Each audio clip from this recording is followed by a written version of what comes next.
Hey everybody, welcome to Monster Monday. I'm your host, DM Gallibond.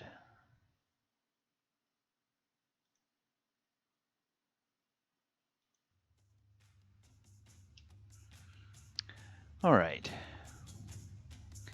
consider this.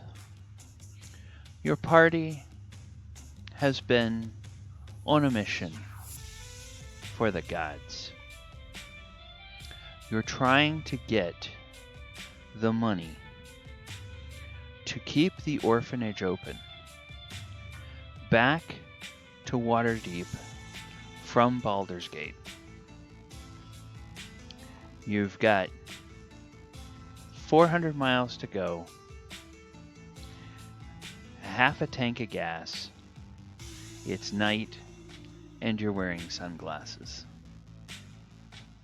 Suddenly, your party is confronted by a creature that appears to have wings and is riding on this incredibly fierce bestial mount.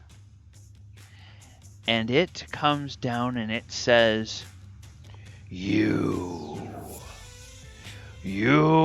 have been tasked with getting the money to Waterdeep for the orphanage, and you know the strict rule of the god against smoking tobacco. Prepare to pay the price for breaking the rules.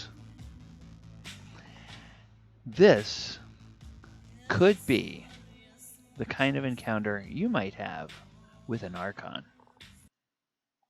Hey everybody, it's Monster Monday for September 14th, 2020. As I said previously, I am your host, DM Gallibond, and tonight we're going to talk about a really interesting monster in the history of D&D, partly because of its longevity, and partly because how much this monster has been changed over the editions since it was first introduced, and also just how many variants of this monster there have been within each edition of D&D.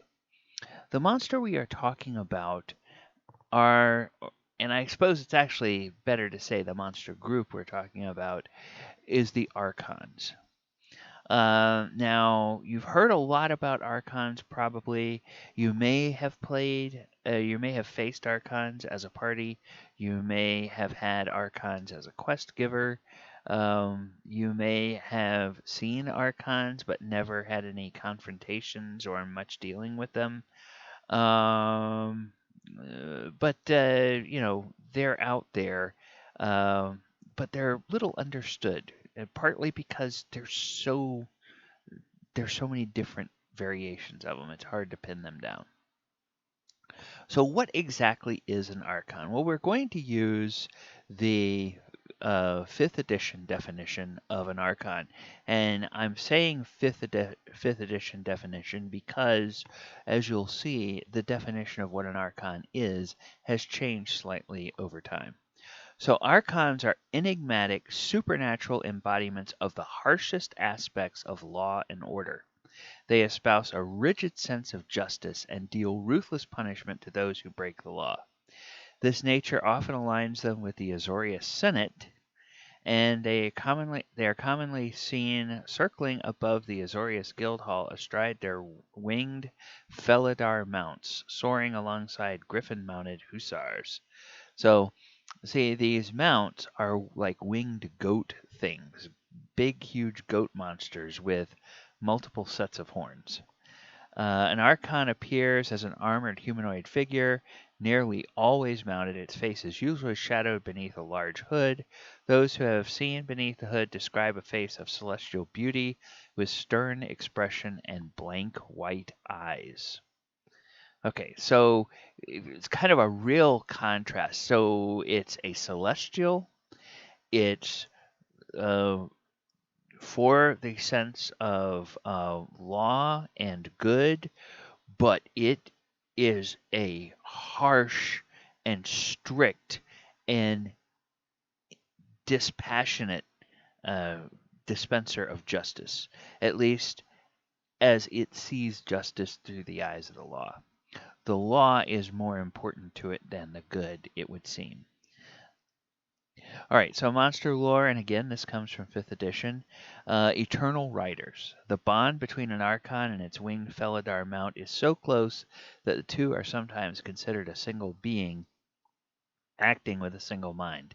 If an Archon is ever thrown from the saddle, it can magically return to its place astride its mount in an instant. And Archons are also immortals, so they don't require food, drink, or sleep. Now, what kind of creature are they? Well, we just have said so. They are celestials. So, celestials are creatures native to the upper planes. Many of them are the servants of deities, employed as messengers or agents in the mortal realm and throughout the planes. Celestials are good by nature. They are kind of the counterpart in D&D cosmology to the fiends, which are evil. So celestials are good by nature, so the exceptional celestial who strays from a good alignment is a horrifying rarity. Celestials include angels, coatls, and pegasi, and also archons. All right, now here is where we go and we get into the fascinating history of the archons throughout D&D. And this is kind of where it's time to go ahead and buckle up because you're about to have your mind blown. All right, so Archons go all the way back to original D&D. There was one kind of Archon, just like there was one kind of a lot of things in original D&D, and it was one of the most difficult monsters you would ever face. It had an armor class of -6. Now, in those days, armor class went backwards. So the lower the number, the tougher the armor class. And the gold standard was always to get your character down to armor class 0. So anything that has an armor class of -6 is just that much tougher than armor class 0. So it has 20 hit dice, and if you look at this, it has 20 with 1, 2, 3, 4, 5, 6 asterisks behind it. Now, what the asterisk means is each asterisk stands for a special ability that the Archon has. So it's a 20 hit dice monster with 6 special abilities. It moves 40 feet in a combat round or 120 feet in a non-combat turn. But when it's flying, it can move 120 feet in a combat round or 360 feet in a non-combat turn. So it saves as a 20th level cleric, which means it's really, really, really, really good saves. Morale of 11. In those days, you roll 2d6 for a morale check, so the only way it would fail morale is on a natural 12. It's a lawful alignment. This, remember, original D&D, what I always say, this is the system who was so poor they could only afford 3 different alignments. They had chaotic, neutral, and lawful. The whole axis of good and evil for alignments hadn't been invented yet. That wouldn't come in until AD&D. Archons are extremely lawful beings whose sole purpose is to oppose chaos and preserve all that is good. They do this by learning about evil and chaotic people and monsters, persuading adventurers to attack those evils, and sometimes directly helping the adventurers who are advancing their goals. Both male and female Archons have bodies like that of giant eagles with golden feathered wings. Okay, so now here's another difference. In 5th edition, they're totally humanoid. In original D&D, they've got humanoid heads with the bodies of eagles. The male Archon has a head, arms, and torso like a huge muscular man. The female has no torso, but has a dragon-like neck and 3 heads. 2 bull's heads flanking a beautiful female human's head. All right, so what? What? That's just bizarre. Okay. In combat, each female bull's head may gore for 3d10 points of damage or breathe a cone of fire 10 feet long for 46 points of damage. And a male may use any human weapon and may have enchanted weapon, and many have enchanted weapons. Archons are immune to fire, poison, and 1st through 4th level spells of all types. Okay, so now, in 5th edition, they have resistance to this. No. Any spell, 1st through 4th level, just don't even bother. It doesn't even phase it. You can't even hit it with a magic missile because it's a 1st level spell, and magic missiles never miss. Archons may use spells as a 12th level cleric and can teleport at will. Teleport at will. Okay. Once each day, each may use 1 bolt of purity and may create 1 sword of flame. The bolt appears similar to a lightning bolt with the same size and range, but causes all victims to become lawful and peaceful for 2d6 turns, no saving throw. Okay, so this is just, oh my god. Okay,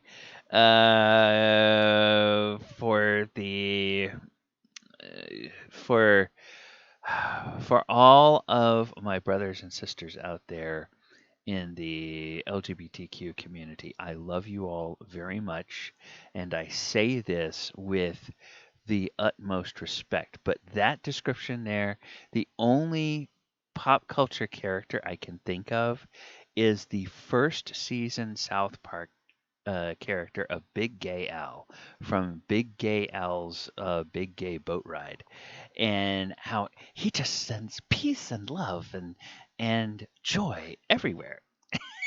And so it's a purity bolt that just sends, oh, everybody's going to be peaceful for 2d6 turns.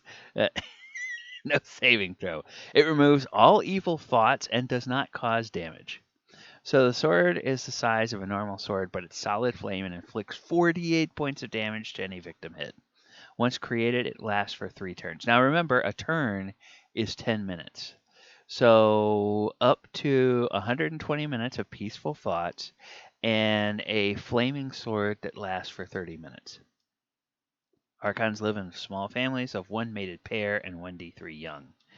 All right, so that was how Archons first came to be in D&D.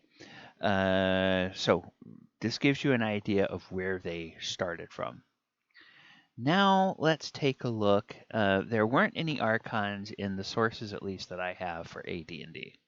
You have to go to 2nd edition, and now you begin to see, wait a minute, Archon. There's Lantern Archons, Hound Archons, Warden Archons, Sword Archons, Tome Archons. Okay, they all live in the 7 heavens. Diet, none for the Lantern, and all the rest of them are carnivores. And they're all lawful good. Okay, and then armor class ranges from 5, which is respectable for a Lantern Archon, all the way to -5 for a Tome Archon. So remember, this is still in the era where the lower your armor class, the better. Movement. Well, they all have flight. This one flies at 240 feet. Well, okay, I guess the Hound and the Warden don't have flight. And then the Sword and the Tome fly at 180 feet. And the hit dice range from 1/2 hit dice, so, pretty low, up to 12 hit dice. And then the THAC0, or the number they have to roll on an attack to hit armor class 0, it ranges from 20 down to 9. And then they get anywhere from 2 to 4 attacks. So now it says, okay, now you remember how in original edition it said they're very rare. But here in second edition, they are the most numerous inhabitants of the seven heavens. So Archons are often responsible for defending the plane against intruders. Okay, now in earlier they were going out around the planes, actively recruiting adventurers and trying to manipulate things. Here they're just in the seventh heavens, um, trying to defend things. So Archons, as peace-loving beings, loathe to fight man, but they will do so in defense of their home or other non-evil beings. Though not of a warlike nature, Archons can appear quite fearsome and menacing when pressed. Now, for some reason, I am just channeling Matthew McConaughey very badly. Okay, all Archons share their following spell-like abilities, useful once per round at will. Continual light, infravision, protection from evil, always active, teleportation without error, and tongues. They're never surprised when they're in the seven heavens. And um, then there's descriptions for all of these guys. The Lantern Archons. Um, these guys. Now I've seen them described a lot as kind of little bobbing spheres of light, and so yeah, so they're appear as like softly glowing yellow spheres of light about 3 feet in diameter, little more than globes of energy that carry out the will of the powers of the seven heavens. The Hound Archons, they're kind of humanoid forms with dog-like heads and powerful fists. So they're kind of like celestial gnolls. Get that through your head. Okay, so Archons have gone from being bodies of eagles with humanoid heads to now they're humanoid bodies with, yeah, they're gnolls. Okay. Hound Archons can shapechange into any dog type or wolf, though not a lycanthrope. When in this form, they receive all the benefits of the animal, plus they maintain their spell-like abilities and special attacks. Warden Archons look like large grizzly bears with human hands and clear, intelligent-looking eyes. Possess powerful attack forms of a bear. Their human hands have the power and consistency of claws, and each do 1d8 points of damage per hit. As the what was that? I think that's the World of Warcraft bear sound. Their vicious bite is capable of 2d12 points of damage on a successful hit. They have the ability to use certain wizard spells of the lesser greater divination school and priest spells of the divination sphere. Use any spells from that school and sphere that are 4th level or lower. Has any of these spells at will, but each spell can only be cast once per day. Alright, so it's just like, alright, just pick a spell. Any spell from the school, but you can only do it once a day. Sword Archons are humanoids with large feathered wings instead of arms. If necessary, a Sword Archon can attack 4 times per round with its powerful bite. Okay, you would think that it would have a sword, right? Apparently not. The Sword Archon may also perform a dive attack. Dive at least 100 feet. Damage from a dive attack is 2d10 points. When diving, AC of a Sword Archon is considered to be -8 for the round due to its great velocity. So -8 armor class. Sword Archons may also cast as they were 15th level priests with major access to all spheres. And these spells require no verbal, somatic, or material component. They just innately can cast them. In addition to being leaders of the Hound and Wardens, Sword Archons are messengers between the powers and deities of the seven heavens. So Tome Archons are humanoids with arms and feathered wings protruding from their back. They have very hawk-like heads, aloof and dignified nature. Now, wasn't it Horus? Wasn't Horus the Egyptian deity that had the hawk head? So, I wonder if that was an inspiration for these guys.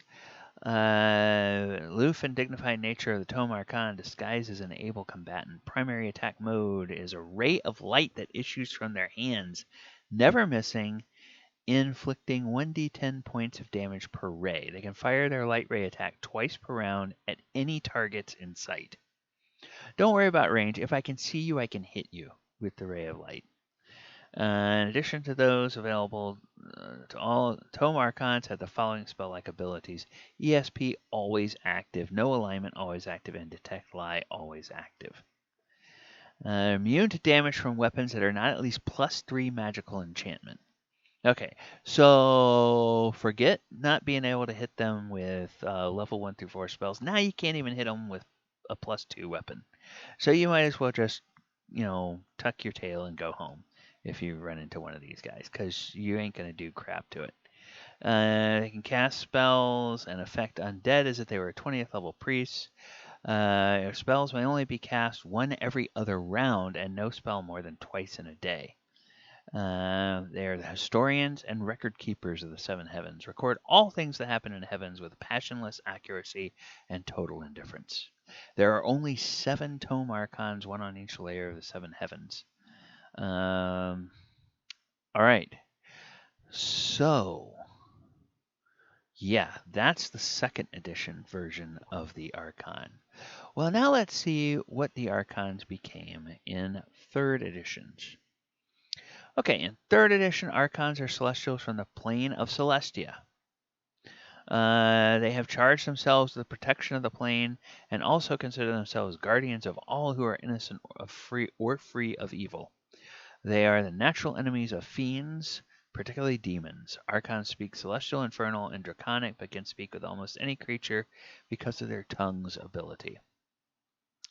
So they never attack without provocation. Their overwhelming lawful goodness often makes them easily provoked.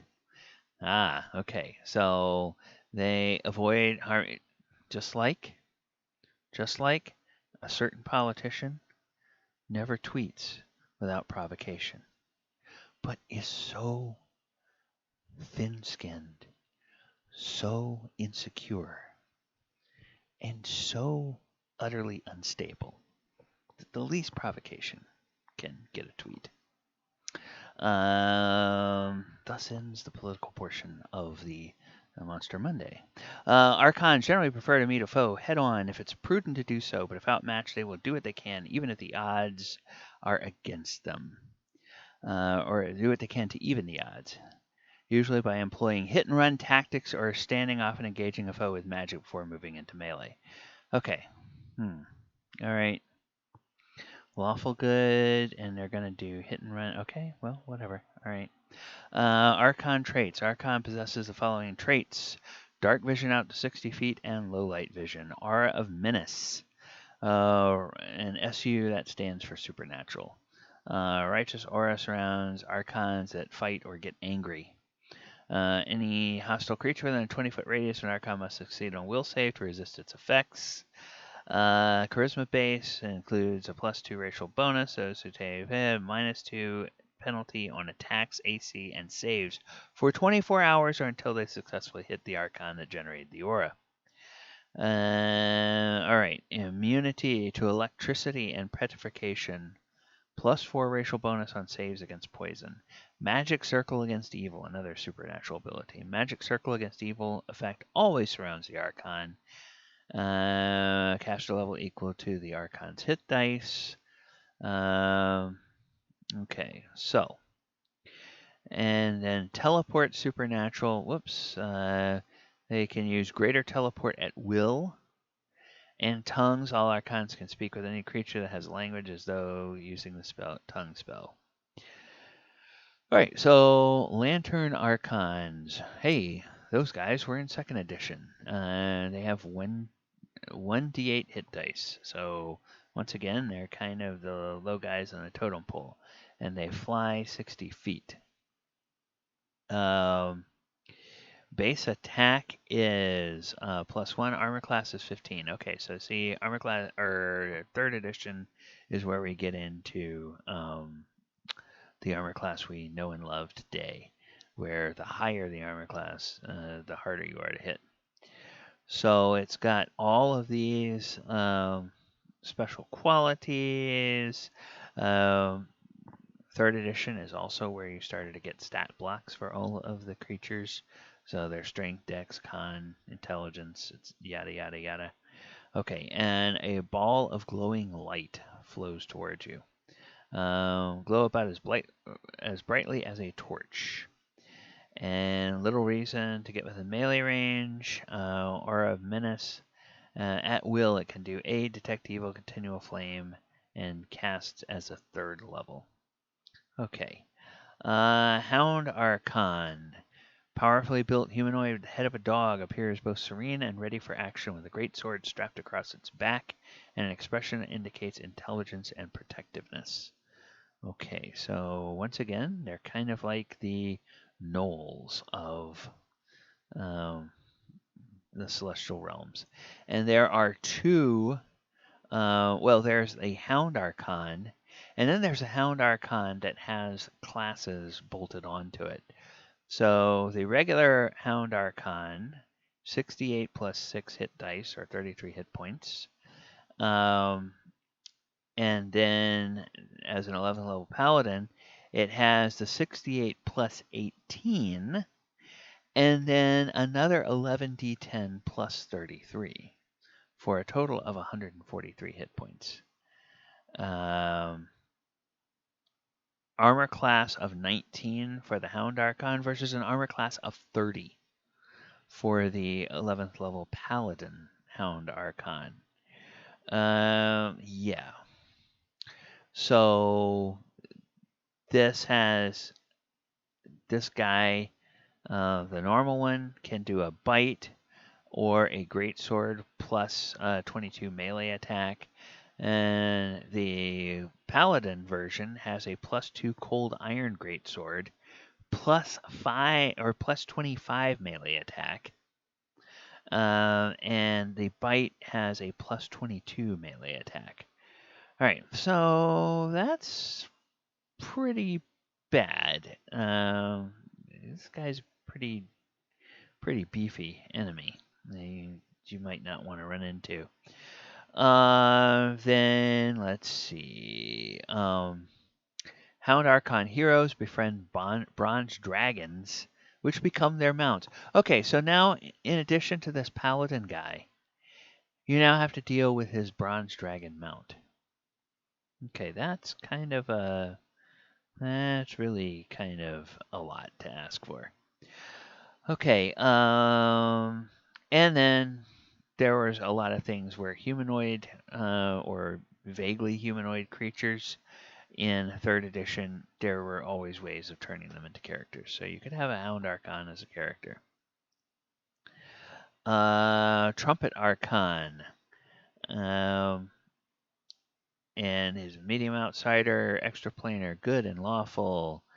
Speed of 40 feet, flying of 90 feet. Armor class 27. Attack plus 4 greatsword. Plus 21 melee. And then spell-like abilities, a spell and a trumpet. So, yeah, let's see. Appearing as a green-winged elf of supernatural goodness and beauty, creature raises a massive silver trumpet and sounds a blast of piercing, soul-wrenching music. Serve as celestial messengers and heralds, so their martial skills are considerable. Each carries a gleaming silver trumpet about 6 feet long. Yeah, so that's... So, the trumpet. Archon's trumpet produces a music of utter clarity, piercing beauty, and, if the trumpet Archon wills it, paralyzing awe. All creatures except Archons within 100 feet of the blast must succeed on a DC 19 Fortitude save or be paralyzed for 1d4 rounds. All right, and yeah. So, very interesting take on Archons in 3rd edition. So far we have 1st edition being very strange, and 3rd edition now kind of ratcheting it up a notch. But wait, we haven't yet looked at 4th edition. You know how we always talk about how 4th edition changes everything? I wonder what they did with Archons. Okay, in 4th edition, Archons are militaristic creatures native to the elemental chaos. What? What? What? They've been celestials all along. They've been in the realm of the 7 heavens. They've been in the realm of Celestia. Now they're from the realms of elemental chaos? Huh? Vaguely humanoid in form, they serve powerful primordial entities as well as various elemental lords and princelings. Okay, they're not messengers of the gods. They are mere servants of princes. Elemental princes. Archons trace back to an ancient time when the world had hardly been formed and primordial beings battled the gods for control of creation. In this cataclysmic conflict, say that 5 times fast, the deities marshaled armies of angels and cadres of exarchs, and through the primordials could call forth titanic beasts and giants. They could not muster a true military to face their enemies until they found the means by which elemental creatures could be reshaped and hammered into soldiers. The warriors formed through this process were the first Archons. 2 kinds of Archons are presented here, Fire Archons and Ice Archons. Wait, Fire and Ice Archons? A song of Fire and Ice Archons? Or is it a song of Ice and Fire Archons? I wonder if 4th edition inspired. Nah. Okay, never mind. Game of Thrones, the book, the first book in the series, came out long before 4th edition ever started. Maybe A Song of Ice and Fire inspired Ice and Fire Archons. All right, these soldiers have been on returning the world to the rule and whim of the primordials, and Fire Archons and Ice Archons have no issues working together to achieve their common goal. Oh, isn't that rich? Okay, so we have Fire Archon Ember Guard. Now, there wasn't a challenge rating, but there was a level rating for 4th edition, and you kind of use that the way we use CR in 3rd edition and 5th edition. So Fire Archon Ember Guards serve as guardians in temples, tombs, and other locations with strong ties to the elements. They also guard portals leading to elemental chaos and serve as infantry in elemental armies. So now we go through here, we see all of this stuff. AC 24, not even as beefy as some of the 3rd edition guys.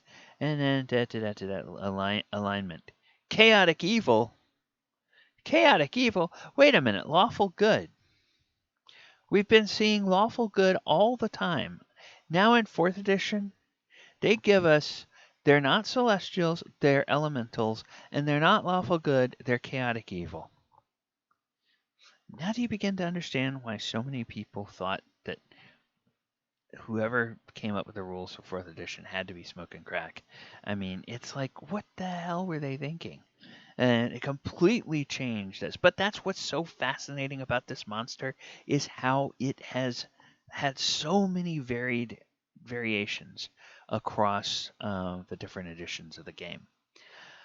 All right, Fire Archon, Ember Guard, Tactics, Ember Guard lore, blah, blah, blah. Presented a small sampling of Archons that exists. Other elements as well. Air Archons, Earth Archons, Water Archons are commonplace. But you don't have to travel far to find Crystal Archons, Slime Archons, and Storm Archons. Okay. Archons of different elements freely associate with one another, although bereft of strong leadership, they are prone to infighting. Typical Archon army has a jumble of many different kinds of Archons. Oh, the DM in me is getting so many good ideas. Okay, now we have the Fire Archon Blaze Steel. Ill-tempered and easily provoked, Blaze serve as shock troopers in elemental armies. They're also employed as bodyguards by powerful Ifrits and Fire Titans. So these are soldiers with 182 hit points and AC 35, and Fire Archon Ash Disciples, and they're level 19. The first one was level 12. This is level 19. Fire Archon Ash Disciples are level 20. Fire Archon Ash Disciples believe in the purity of flame and dream of the day when fire immolates and cleanses the world. 150 hit points and AC of 33. All right, so yeah, and each one of these appears to have more powerful and more deadly and more outrageous attacks. So now we get to the different Ice Archons. So a Hail Scourge, Ice Archon's Hail Scourge, that's a level 16 artillery. This Archon hurls shards of ice and besieges foes with storms of fist-sized hailstones. Hailstone Archon wears ice armor but carries no weapons. Hit points 120 and AC 30. And as we said, level 16. Then the Ice Archon Rhymehammer. Make fine enforcers and are often used as bodyguards by powerful elemental beings. They're not blindingly loyal, however, and they abandon their masters if treated poorly. So these are level 19 soldiers with 185 hit points and AC of 35. And then an Ice Archon Frost Shaper. Heartless and merciless as a winter storm, the Ice Archon Frostshaper seeks to turn the world into a frigid wasteland. Creature can conjure ice out of thin air and shape it to serve its whims. So the Frostshaper is a level 20 controller. Leader has 190 hit points and armor class of 34. So yeah, these guys are really, really, really kind of nasty. Ice Archon Frostshaper up here, and then down below the Ice Archon Rhymehammer. All right. Well, there were so many Archons in 4th edition that they couldn't fit them all in one book. That was just from the Monster Manual. Now if we go to the Monster of the Plains, we get introduced to the Air Archons.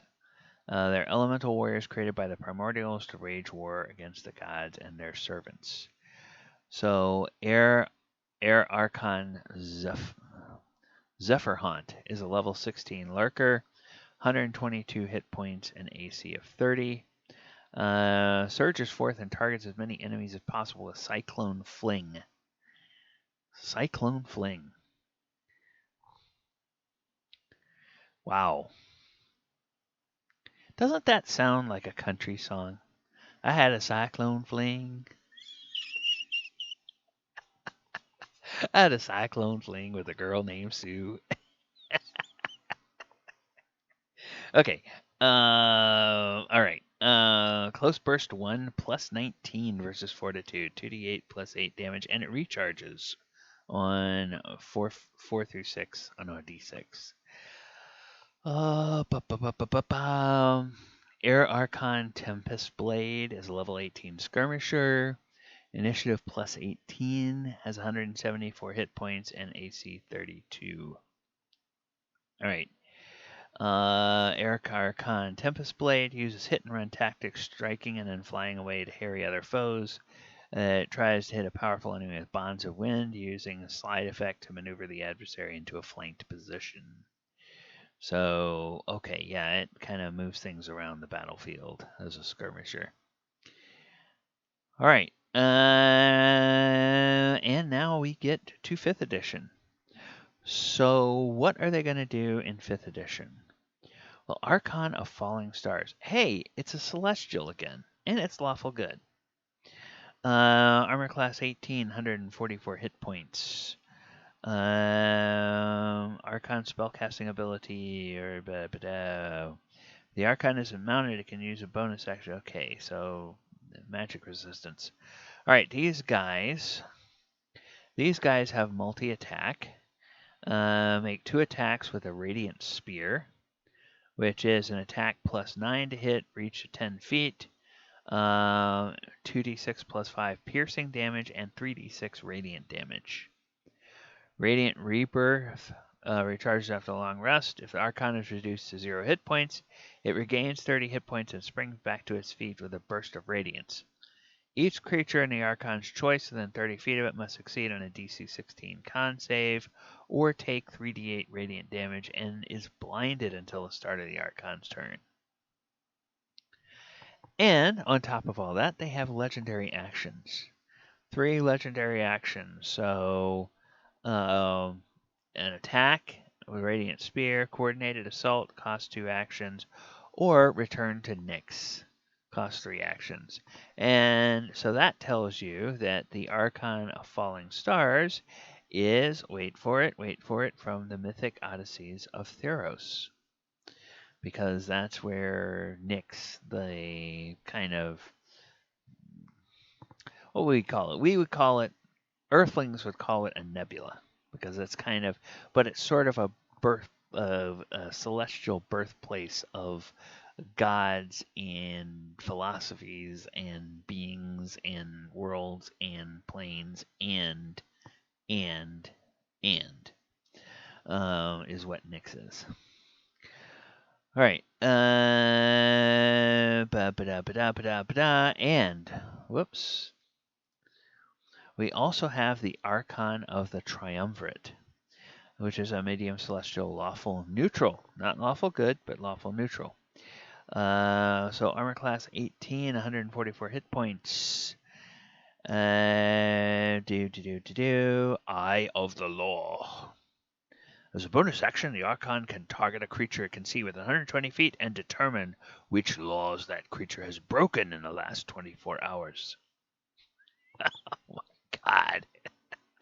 See, this is what we were talking about in the open. This is the, you were supposed to get the money for the orphanage to Waterdeep. But on the road out of Baldur's Gate, you lit up a cigarette. Well, here comes the Archon of the Triumvirate to open up a can of whoop-ass on you because you done broke the law. You done lit up a cigarette. No tobacco allowed by these gods here. The gods don't allow no smoking in school.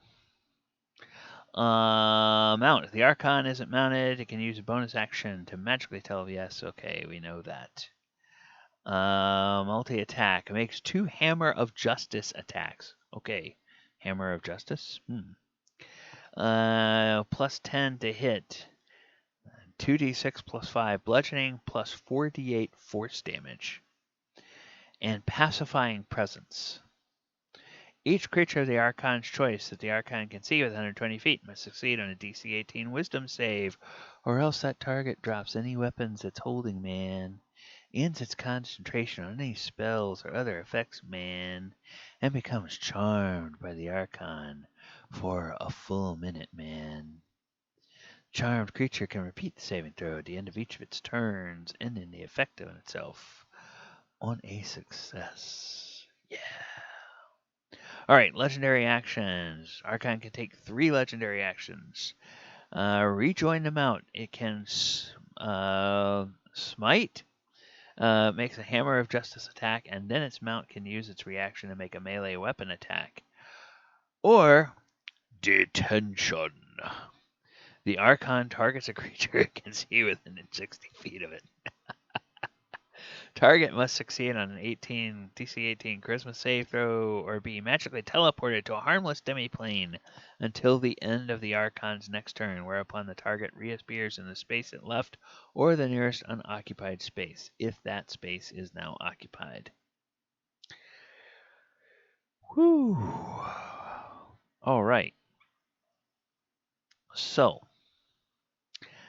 this is why I say that the Archons have an incredibly long and incredibly varied history through D&D.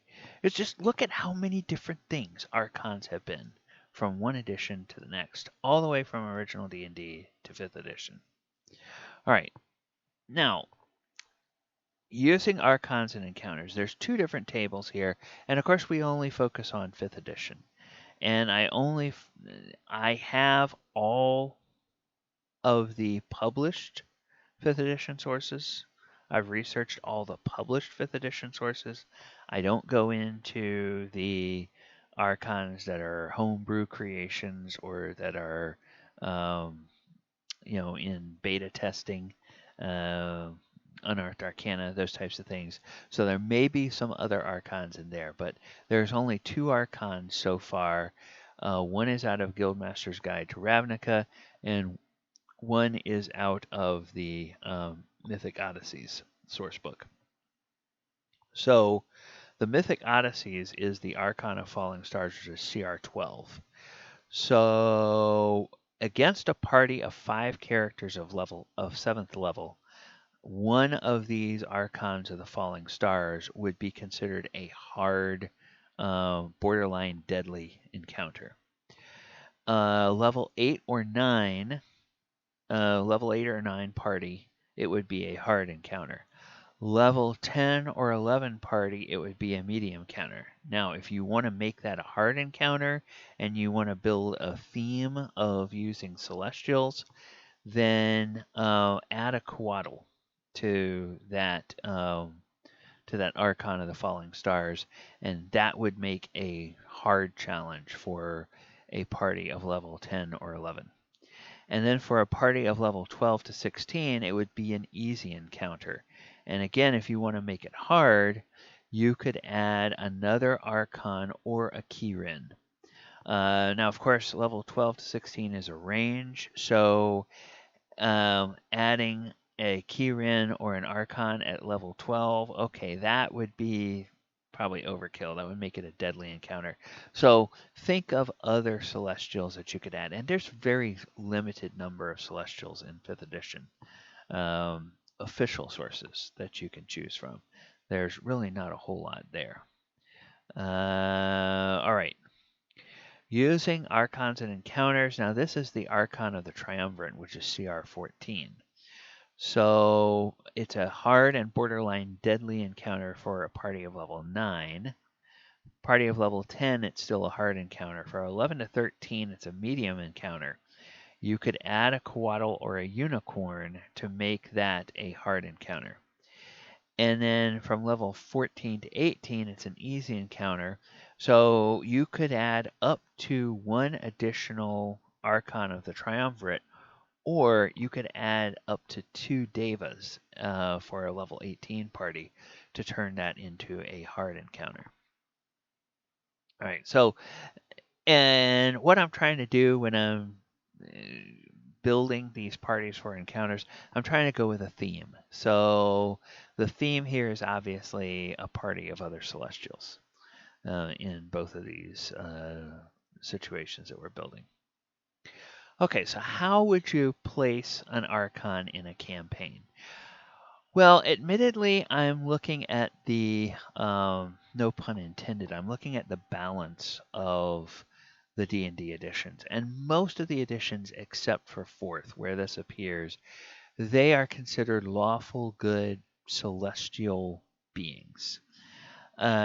So it can be a real wild card for a party, regardless of whether the party is good or evil.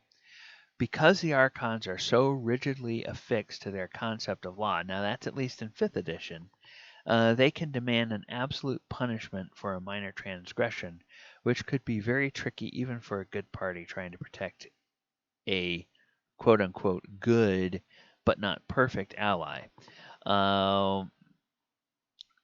Maybe there's a god that is just kind of an Old Testament Jehovah type God that, is just sitting there waiting for you to make the one worst screw up. And if you screw up just a little bit, oh, you better make those sacrifices. You better do that, or I'm gonna smite you with a thunderbolt. So maybe you have deities like that in your campaign, and maybe an Archon is coming after somebody, and the party's trying to protect them. And well, they don't really want to get on the God's bad side, so they don't want to fight this Archon. But hey, Mr. Archon, is there some way that we can work something out? Okay, well maybe the Archon has a way that law can be satisfied without the transgressor being smote, and maybe the party has to step in and do something to help the transgressor. So Archons might also appear as celestial enforcers when a member of the party or one of their allies has strayed in some mission for the gods. Or the Archons might be quest givers or an arbiter if there's a storyline involving celestial contacts or soul bonds. So lots of different ways you could place Archons within a campaign in order to uh, give the party a sense of what the Archon's role is in the cosmology. Now, these are, of course, just a small number of examples. We've seen how varied Archons are throughout the history of D&D, so you could really argue that there's almost as many different roles or ways of placing a campaign as there have been different philosophies of what an Archon actually is. I mean, for crying out loud, you have chaotic, evil, primordial Archons from 4th edition. So, and they seem incredibly fickle as well. They're just not even, okay, I'm going to serve this princeling, but if this princeling ticks me off, screw him. I'm going to go do my own thing. So Archons, you might create Archons that are kind of like that. They're the they're like maybe they're 5e Archons by stat block, but 4e Archons to the core of their soul. All right, Reskinning the Monster. So, again, in 5th edition, they are creatures of absolutes. There's absolute good and evil. There's absolute law that must be upheld. So, you could change the axis of the morality from good and evil to something completely different. Now, we've seen how in 4th edition, they put them on the chaotic side instead of the lawful side, and they did switch that to an elemental axis instead of an axis of good and evil.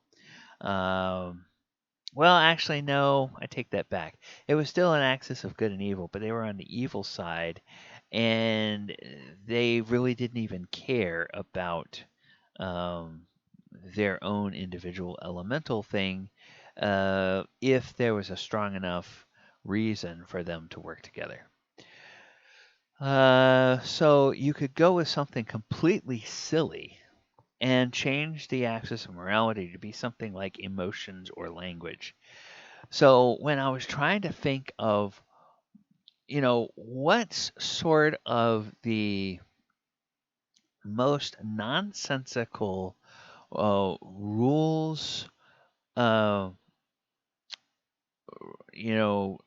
rule quoting figure out of any kind of pop culture thing. And the thing that came to me was the Schoolmaster from Pink Floyd's The Wall. Now, if you haven't seen that, PSA, you really owe it to yourself to go watch Pink Floyd's The Wall. It is a phenomenal work of art and filled with incredible music. And just amazing animations and live action sequences and whatnot. And the Schoolmaster in there is this figure in the young protagonist Pink's life, where just was driving and pounding into that child the necessity to obey the rules and follow the code and be obedient and not deviate. And as the image shows here, it's almost like the schoolmaster was just intent on shoving all the kids into the meat grinder of the school and turning them all into sort of a uniform paste when they came out the other end. And just, where school was kind of a factory almost, as opposed to a place where you learned and got creative and whatnot. Okay, I am looking at the chat, and at the moment I don't see any questions here in the chat. I'm going to go ahead into the wrap up, and then I'll come back and see if anybody has questions about the Archons. All right, so I have been DM Gallibond. This has been our Monster Monday about Archons. Remember, here on this Twitch channel, you can also find 2 actual play D&D games that I run. On Thursday nights, it's the Sword Coast Chronicles. On Sunday afternoons, it's the Walker of Waterdeep. Sword Coast Chronicles is our survey of all of the published 5e adventures. Walker of Waterdeep is where we cross the streams, man, between D&D 5e and Magic the Gathering. And it was interesting that one of these monsters was out of the Guildmaster's Guide to Ravnica, because right now the party is in Ravnica. Ravnica is one of the 2 sort of home bases for the party. They started off in Waterdeep, hence the title of the campaign. But they have strong allies in Ravnica that are helping them with their sort of overarching reason for being, the MacGuffin that is driving the plot of the campaign. You can also those are all on my Twitch channel. You can go to my YouTube channel, where all of the archives for the games and the Monster Monday and the other weekly content that I do, you'll find content 7 days a week that is posted there on YouTube. And then if you like what we're doing, please, whether you're watching us on YouTube or watching us on Twitch, please like, subscribe, follow, tell your friends about it, share the videos, share the streams, do anything that you can. We have now reached affiliate on Twitch, and we are going for partner. And we are also slowly gathering subscribers on YouTube, and we are pushing for a milestone in YouTube as well. All right, so I do also have a Patreon, so if you really like what we're doing, please consider supporting us on Patreon. All right, well, I see no questions on Twitch, or on the chat stream, so I will just end and wish you a good night the way that I always do, which is by reminding you to watch out for the monsters that are under the bed. Good night, everybody.